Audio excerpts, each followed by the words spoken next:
Well, as I sit waiting for the Orcas Island ferry, here is your Chapter 12 lecture. So, Chapter 12, at this point, you've probably figured out, is looking at the concept of how we sustain biodiversity, and the approach that Chapter 12 is looking at is from a species approach. So, trying to maintain biodiversity by being aware of like individual species and how we protect them and maintain their control. So, what we're going to be looking at in this chapter are what have the human effects been on extinction rates of species, as well as looking to understand biodiversity and what extinction is, kind of its role, how it has existed at different points in living history. What are the human activities that endanger wildlife? What measures can we take to prevent extinctions, as well as what reconciliation ecology? How do we move forward in preparing or reconciling kind of the loss of habitat and species? When we talk about species extinction or extinction in general, there are a couple different versions of extinction. So, local extinction is the idea of a species being extinct in a certain region, a certain area. You know, let's say like Western Washington. So, um, wolves have been extinct from Western Washington for a number of years, for a very long time. So that would be local extinction, but wolves in general are not gone. Then you have ecological extinction, and that's when a species has been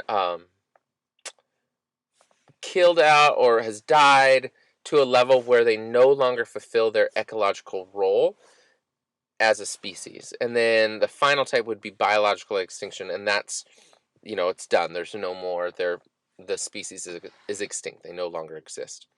So let's look at. We have a couple different photos of some different species that are either endangered or threatened or extinct. So here you have the silver sword plant, and this is a desert plant that is an endangered species, and it's often there are actually quite a few plants that are endangered species, along with the more traditional animals that you might be familiar with when you think about endangered species.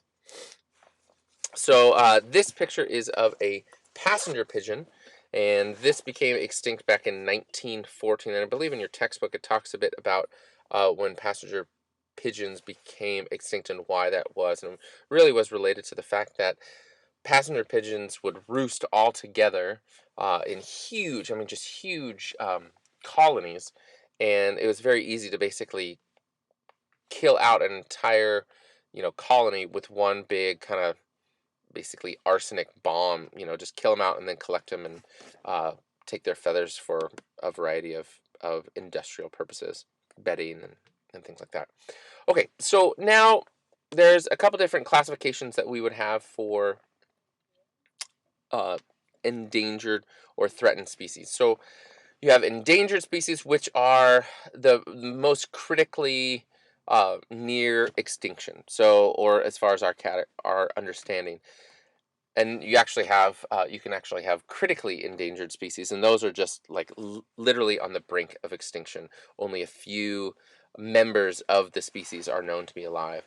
And then you have threatened or vulnerable species, and that's where they aren't endangered. It's kind of that in between of being endangered versus being just fine. So that threatened area, and it depending on the species, it could be a lot of organisms or a few organisms that are still alive in that. So some examples that you've already seen in your textbook include like the Florida manatee, northern spotted owl, which is a threatened species, the gray wolf, Florida panther, and the Bannerman's taracu.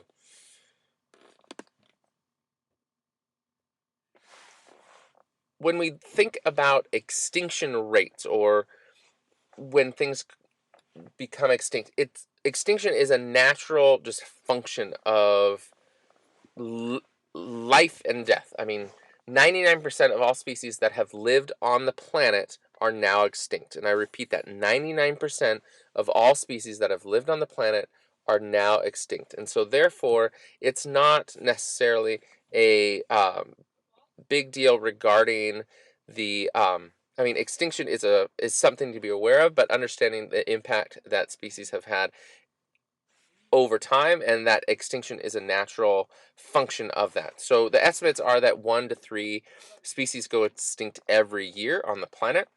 Just that's what would be referred to as uh, background or natural extinction rates. Now, above that, above kind of background rates of extinction, you have a couple different classifications. You have mass extinctions, and there have been 5 mass extinctions that have occurred over the course of known living history using fossil records and things like that. And this graph kind of highlights some of them. They're a little difficult to spot, but there was a huge extinction right between the Permian and Triassic periods, and that really probably led to the rise of the dinosaur. Was this mass extinction that kind of opened up niches for the dinosaurs to really kind of take over in that sense. And then at the end of the Cretaceous period, you obviously had a large mass extinction that killed out all the dinosaurs at that point as well. And there's been a couple other ones which are a little harder to see on this diagram. And then you can also have what's called an extinction spasm, and which is kind of an event where lots of species die in a short amount of time, and it might be localized or it might be because of a specific event. Now, one of the things related to it is what impact like humans are having, and a significant effect on extinction rates, far above what would be classified as background extinction. And so whether it's a mass extinction that's being caused by anthropogenic or human impacts, that's still under debate. But it's humans are having a significant impact on the survivability of species. So the characteristics that organisms that are more prone to extinction are found here. So one, they have a low reproductive rate, because if you aren't having lots of offspring, it's hard to replace your your population if they're threatened or dying out, or are found to be really tasty or useful for making furniture, or whatever is the reason why you're threatened. So you can think of kind of the examples of blue whales, giant pandas, rhinoceros. Large mammals have very low reproductive rate. When you think about an elephant having a gestation period of 22 months, well, if you're only having a baby almost every 2 years, and really you can't really get pregnant for another 3 years after that, so every 5 years you can have offspring. Replenishing a population that's hunted for its ivory is going to be really challenging. Other characteristics would be a specialized niche. So if it feeds on a certain type of food, or so the giant panda feeds on bamboo, or if you think of koala bears, which feed on eucalyptus, all those like have a specialized niche, and if that niche is threatened through, for the most part, human encroachment, you're going to have significant issues. Narrow distribution, meaning so a lot of island species, things that only live within a certain area, um, are going to struggle if climate causes those things to change, or if um, you know any type of kind of change in what that species is used to. Next, organisms that feed at a high trophic level, so where top predators are going to be more susceptible or more prone to extinction as well. Organisms that have fixed migratory patterns, as well as things that are very rare or unique. So a lot of orchids, African violet, a lot of island species. So where there's just not a lot of them that exist. Things that are commercially valuable are going to be prone to species extinction, because they can be sold for a lot of their things. So snow leopards, tigers, elephants, rhinoceroses, rare plants and birds. And then ones that require a large territory are going to be difficult.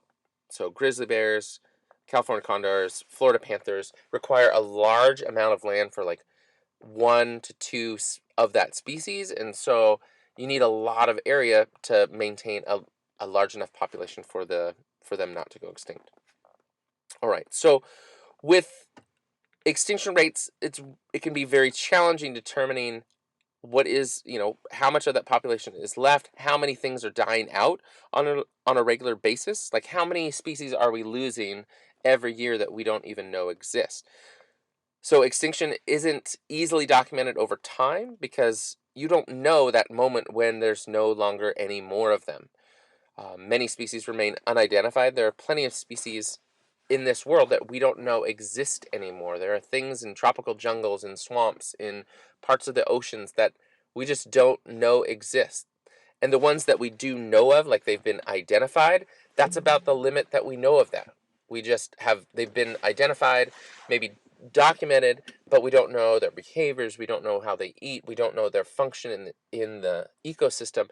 And so we're really limited in what their role is, and if it disappears, how it's going to change. So to go back to this idea of not easily documented whether or not something has gone extinct. So there's the ivory-billed woodpecker that is in lives in swamps of the south, has gone extinct about 50, 60 years ago. And in that process, there's still belief that potentially they are still alive, that they still exist in this in the deepest, darkest portions of the forest, but it's still unknown whether or not that is true. And so identifying for sure whether or not something's gone extinct, or maybe it's been extinct for 60 years, but people still keep believing that it's still around. So it is very challenging to determine whether or not something has disappeared. And if it has disappeared, then there's lingering hope that, oh, maybe we're just wrong, and maybe it is still out there. Maybe there's still a pocket of population out there. But the loss of that organism is still a loss. Right. One other thing to keep in mind. So so there are some things to note. So species area relationship. So how the species is related to the area that it lives within. You've got some of these categories. So one concept is population viability analysis, and that is a study of a species, like what is the population necessary to maintain the species? What is the population viability analysis? And then and related to that is determining what the MVP, and that's not most valuable player, it is the minimum viable population that this will maintain the species in the wild. And then the minimum dynamic area, or MDA, is related to how much space the minimum viable population needs to maintain itself, for the population to last.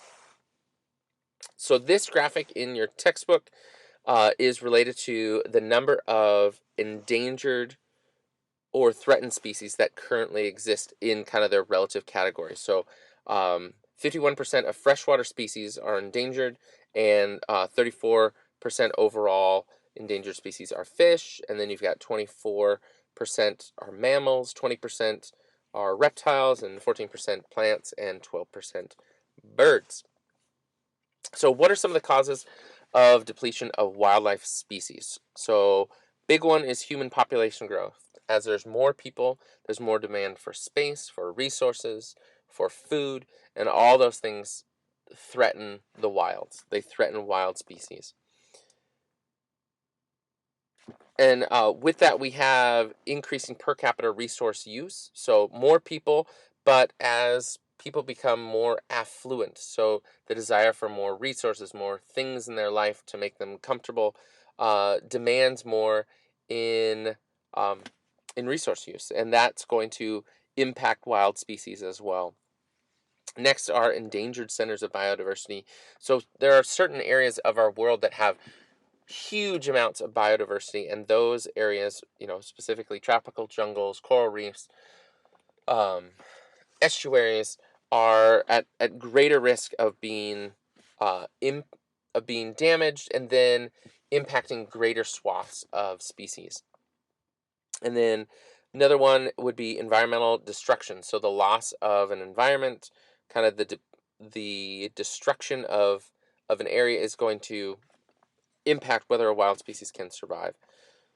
And then the spread of opportunistic or invasive species. So whether they're plants or animals, invasive species will crowd out wild species. One of the big debates whether or not the use of like farmed uh, salmon versus wild salmon, and the threat that a farmed salmon going into a wild salmon run could have on the wild species in the long run is something of great concern in our area, at least. Right. This graphic, I think, does a good job kind of looking at kind of the fundamental pieces that build to extinction of wild species. So you've got your bottom pyramid, and those are the basic causes. And so you've got population growth, resource use, no environmental accounting. That's the idea of not accounting for the cost. So when you purchase, when your parents purchase a new wood cabinets for the kitchen, and it's made out of this beautiful dark wood from the tropical rainforest. In the cost of those cabinets, we are not accounting for the loss of forest, the loss of biodiversity in that, and so we really aren't accounting for that in that. So you get some nice cheap cabinets, um, but we don't include the cost that it is to the environment. And then the last one being poverty, and we'll get into more of why poverty might play into that. But yeah, and then you've got these upper categories, so habitat loss, habitat degradation, fragmentation, and the introduction of non-native species, overfishing, climate change, predators and pest control, pollution, commercial hunting and poaching, and the sale of exotic pets and decorative plants. All those things contribute to the extinction of wild species. So why is it important? Why are wild species important? Why can't we just have cows and pigs and chickens and dogs and parakeets, and that's all the species we need in the world? Well, one of the reasons why we might want to keep wild species around rather than kind of just watch them disappear. One, building like the building of biodiversity. So if you think of all the wild things that are out there that are unique and fill their niche so well, to rebuild that, like to rebuild after an extinction rate takes hundreds and thousands of years for new species to evolve from current species.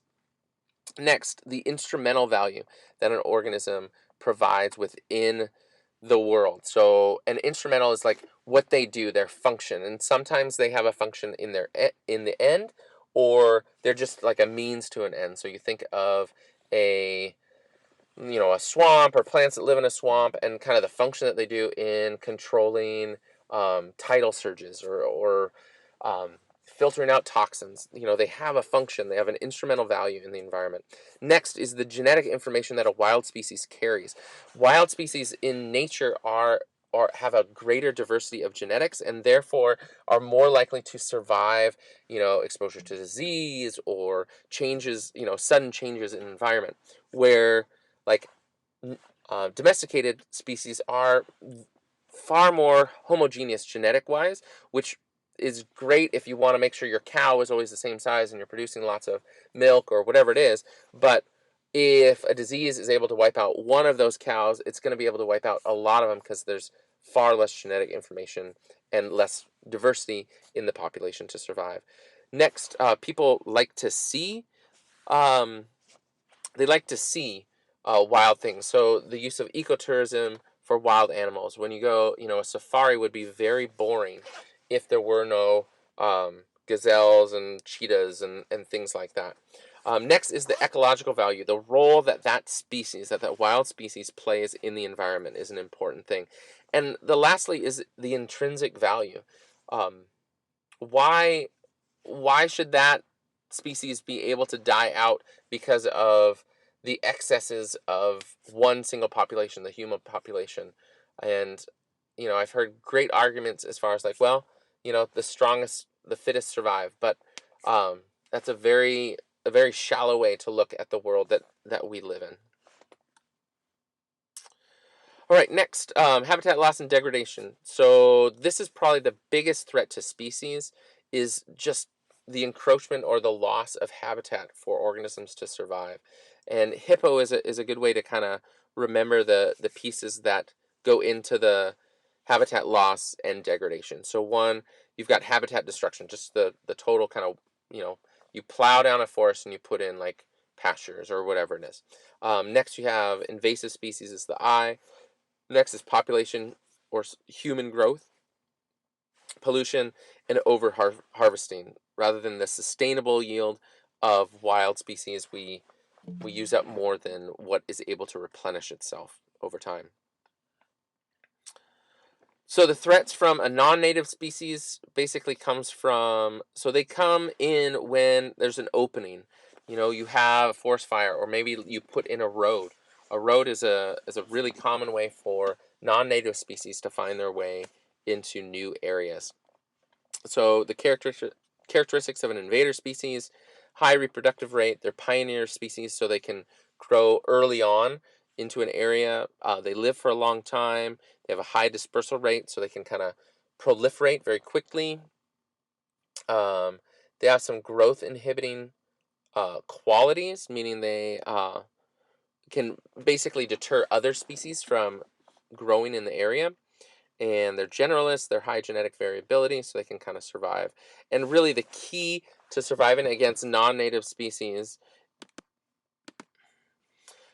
really the key is prevention, like basically stopping the introduction of non-native species before it occurs, because the removal of non-native species is very difficult. And if you ever go to a like blackberry removing party, they are not fun. Let's just or removing ivy from a forest, not an easy task.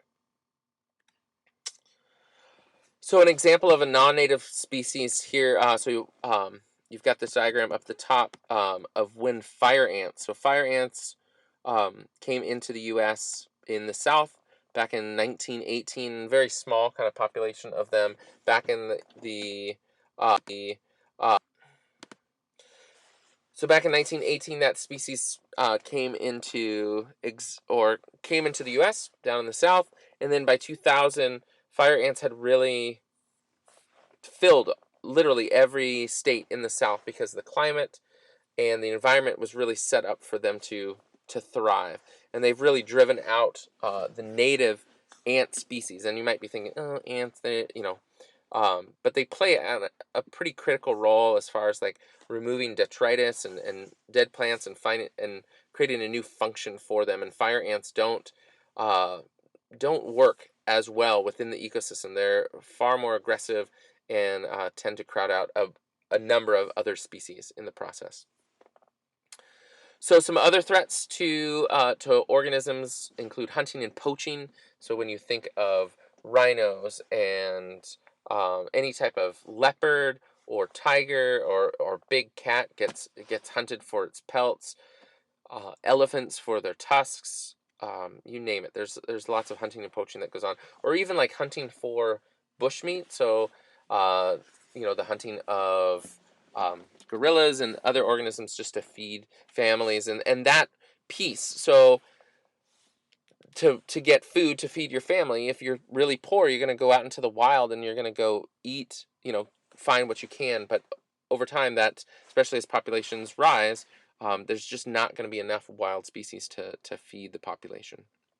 Next is predators and pest control. So when we put different kind of pest controls out there, and that's related to, so when you think of like wolves were viewed as pests rather than the function that they play within an ecosystem, and so were hunted literally to extinction in a variety of areas.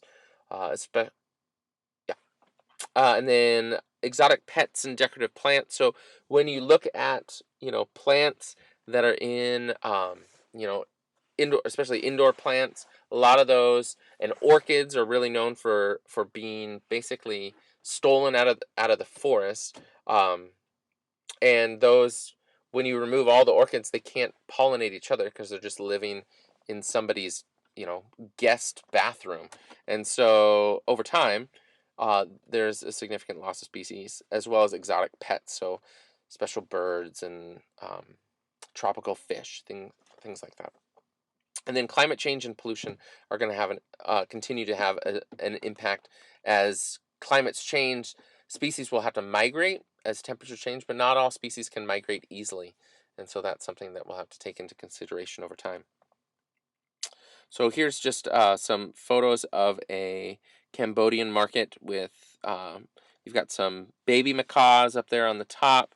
You've got some adult porcupines as well as some crocodile skulls. So being sold for pets and kind of taken out. I mean, these are definitely wild animals that were just kind of hunted. Some other pictures here. So these are some tiger bones that have been stored in sesame oil, and they're illegally sold in Myanmar as like a medicine remedy. You might rub it on your joints or something like that. And there's a lot of that with uh, Eastern medicine, kind of using herbal remedies has continues to threaten a lot of endangered species. And the more rare it is, the more money, and so the more likely someone is going to go out and try to poach it to bring it in. And here you have a couple different examples. You have a large snake skin. You have a sambar skull, as well as a large elephant penis in the Myanmar market as well. And all these things used for different types of medicinal herbs. And the species had to die for those to be utilized. So, what are some ways that uh, we can protect wild species? So, one, we do have some international treaties related to the protection of wild animals. So, you have the CITES and the CBD, and I would ask that you would actually look up the CITES and the CBD international treaties so that you can kind of just get a basic understanding. You can probably just go through Wikipedia and read about it, but it's basically the stopping of the trade in endangered species. And within the U.S., we have a couple laws. We have the Lacey Act and the Endangered Species Act. The Lacey Act was actually established quite a while ago, but it still applies pretty well today, and it's related to the idea of um, the movement or the transport of wild animals across state lines. Um, and then you also have the Endangered Species Act, which puts some huge limitations on how landowners and um, different forestry can access certain areas where an endangered species lives. And then developing habitat recovery plans within certain areas to support an endangered species that might live within the region.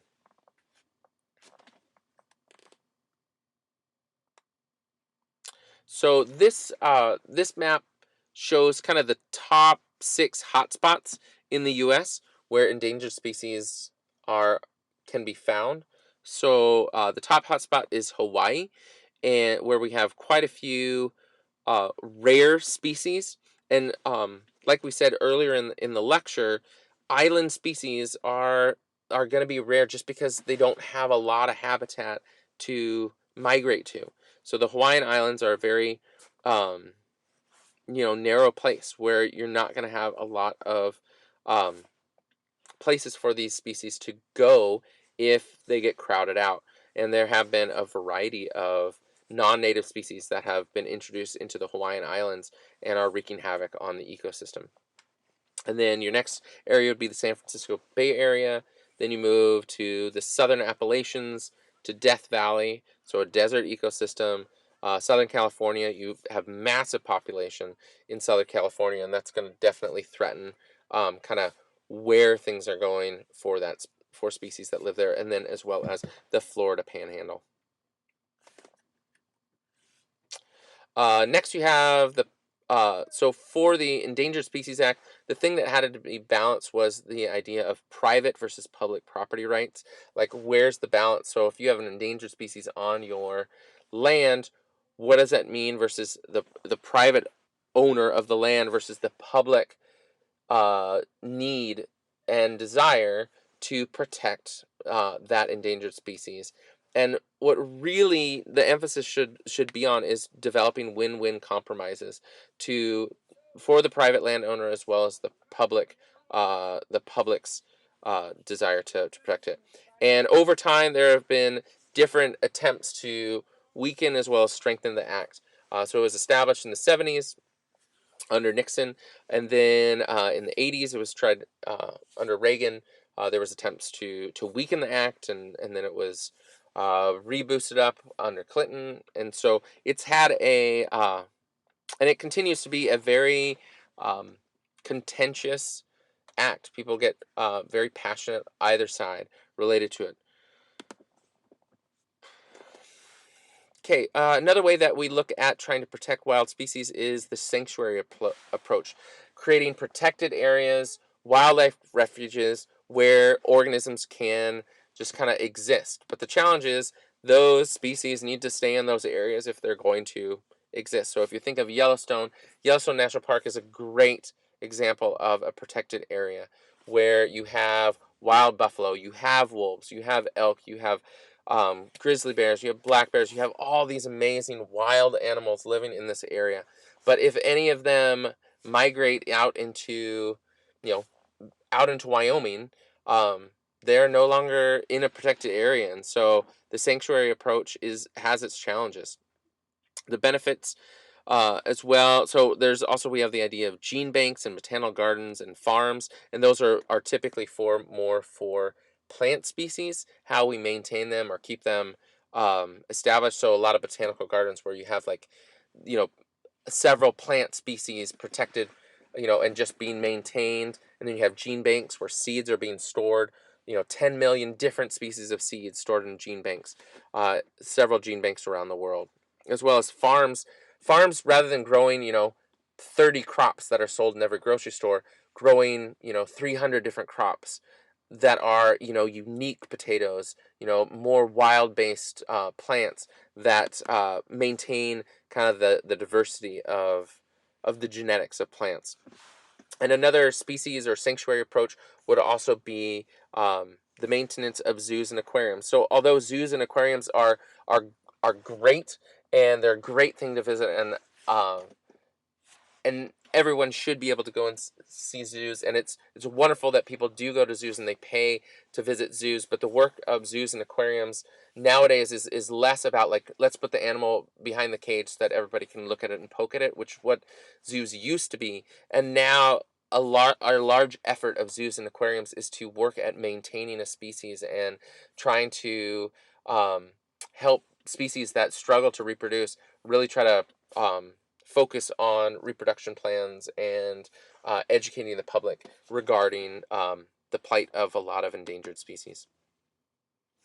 And then the idea of reconciliation ecology is the idea of how do we establish and maintain new habitats? How do we change our relationship with the wild rather than like just dominating it and putting it into our control? How do we, in a sense, be good neighbors with the wildlife that we're around? And how do we also reward voluntary conservation efforts? So let's say you have a rancher in eastern Texas that wants to find a balance between raising cattle and protecting the wild on his property. So how do we reward that in through subsidies or whatever, so that the things that we value, you know, are maintained over time? Because I don't think it has to be just one or the other, but we have to be willing to have the conversation to compromise and to come together and find what works for both.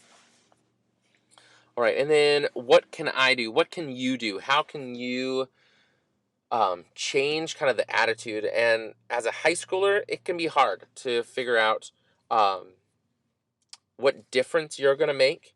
And I think you have to ask yourself, like, am I just taking this class because it's whatever? Or am I willing to ask the hard questions about what I'm going to consume, how I'm going to live my life? When you become adults, as you are becoming adults right now, what's going to be important to you, and what will your consumption, your resource use impact it? So one of those things to protect species, don't buy furs. Don't buy ivory products or other materials made from endangered or threatened animal species.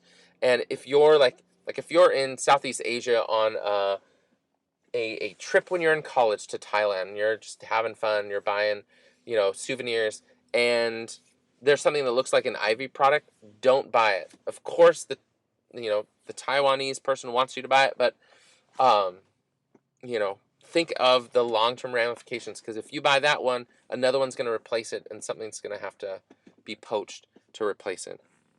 Don't buy wood and paper products produced by cutting remaining old-growth forests in the tropics. So there are some forests, so you can buy wood products that are certified as being like second growth, or that haven't, that aren't from these ancient forests that are maintaining significant amounts of biodiversity. Don't buy birds, snakes, turtles, tropical fish, and other animals that are taken from the wild. Make sure that, like, if you have a tropical fish tank, or you're going to have a tropical fish tank, make sure that those have been raised in captivity, that they weren't just harvested from the wild. And next, don't buy orchids, cacti, or other plants that are taken from the wild.